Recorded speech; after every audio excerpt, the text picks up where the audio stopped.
Ladies and gentlemen, it's now my pleasure to present the Atlantic Council's Distinguished International Leadership Award to a true statesman and a very dear friend, President Ashraf Ghani.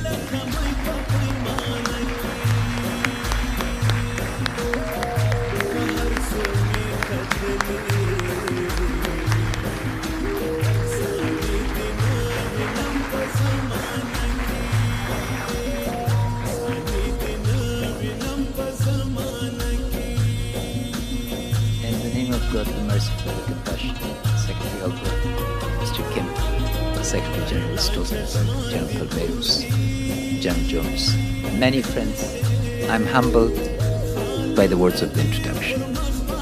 Atlantic Council has been a second home to me, and my friendship with Fred Kim has been intense, multidimensional, and focused on the globe.